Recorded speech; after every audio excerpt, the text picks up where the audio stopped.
નમસ્કાર મિત્રો, ફરી એક નવા વિડિયો સાથે સ્ટડી વિથ પ્રવીણ યુટ્યુબ ચેનલમાં આપ સર્વે મિત્રોનું સ્વાગત કરું છું। આજના વિડિયોમાં આપણે વિદ્યાર્થીઓ માટેની અગત્યની યોજના વિશે વાત કરવાની છે।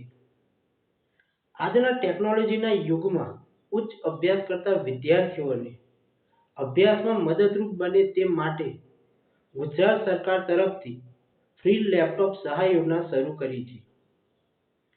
આ યોજનામાં વિદ્યાર્થીઓએ લેપટોપની ખરીદી કરવી હોય તો ₹25,000 ની મર્યાદામાં સહાય આપવામાં આવે છે। તો આજના વિડીયોમાં આપણે તમામ પ્રકારની માહિતી જોવાની છે, જેવી કે યોજનાનો હેતુ શું છે, આ યોજનાનો લાભ લેવા માટે કયા કયા માપદંડો છે, આ યોજનાનો લાભ કઈ રીતે મળી શકે છે અને અરજી ક્યાં કરવી। તો વધુ સમય ન બગાડતા વિડિયોની શરૂઆત કરીએ। તો મિત્રો, લેપટોપ સહાય યોજનાનો મુખ્ય હેતુ શું છે? તો ગુજરાત રાજ્યમાં રહેતા શ્રમયોગીના બાળકોને પ્રોત્સાહન મળી રહે તેમજ શિક્ષણ પાછળ આર્થિક બોજ ઘટે તે હેતુ માટે ગુજરાત શ્રમયોગી કલ્યાણ બોર્ડ દ્વારા લેપટોપ સહાય યોજના અમલમાં મૂકવામાં આવી છે। આ યોજનાનો લાભ રાજ્યના કોઈ પણ વર્ગના શ્રમયોગીના બાળકોને મળવાપાત્ર થશે। હવે આ યોજનાનો લાભ લેવા માટેના માપદંડો શું છે?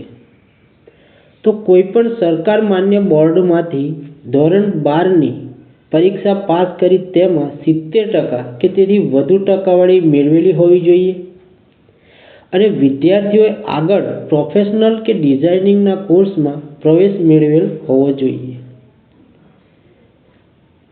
બીજો માપદંડ એ છે કે જે વર્ષમાં બોર્ડની પરીક્ષા પાસ કરેલ હોય તે જ વર્ષમાં લેપટોપની ખુલ્લા બજારમાંથી ખરીદી કરીને 6 મહિનાની અંદર અરજી કરવાની રહેશે અને લેપટોપની ખરીદી વિદ્યાર્થીઓ પોતાના નામે જ કરવાની રહેશે।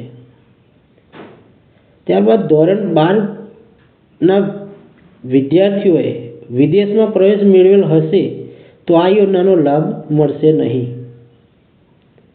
વિદ્યાર્થીઓના વાલી કોઈપણ કારખાનામાં અથવા સંસ્થામાં કામ કરતા હોવા જોઈએ અને છેલ્લા 1 વર્ષથી લેબર વેલફેર ફંડ ભરતા હોવા જોઈએ। તો આ હતા આ યોજનાનો લાભ લેવા માટેના માપદંડો। હવે આ યોજનામાં લાભ કઈ રીતે મળશે? તો આ યોજના અંતર્ગત લેપટોપની કુલ ખરીદ કિંમતના 50% અથવા વધુમાં વધુ ₹25,000 આ બે રકમમાંથી જે રકમ ઓછી હશે એટલી સહાય મળવાપાત્ર થશે અને આ યોજનાનો લાભ આ જીવનમાં એક જ વખત મળવાપાત્ર થશે। હવે આ યોજનાનો લાભ લેવા માટે કયા કયા ડોક્યુમેન્ટ્સની જરૂર પડશે?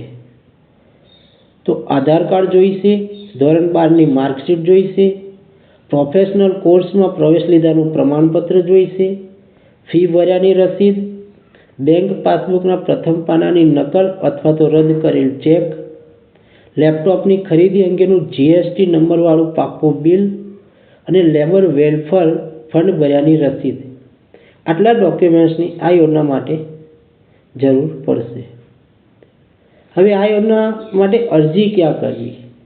તો આ યોજનાનો લાભ લેવા માટે વિદ્યાર્થીઓએ લેપટોપની ખરીદી કર્યા બાદ 6 મહિનાની અંદર સન્માન પોર્ટલની આ જે વેબસાઇટ આપેલી છે https://sanman.gujarat.government.in પર ઓનલાઈન અરજી ફોર્મ ભરવાનું રહેશે। તો મિત્રો, આ હતી સંપૂર્ણ લેપટોપ સહાય યોજનાની માહિતી। જો વિડીયો સારો લાગ્યો હોય તો લાઈક, શેર અને સબસ્ક્રાઈબ જરૂરથી કરજો। નેક્સ્ટ વિડીયોમાં ફરીથી મળીશું। જય હિન્દ।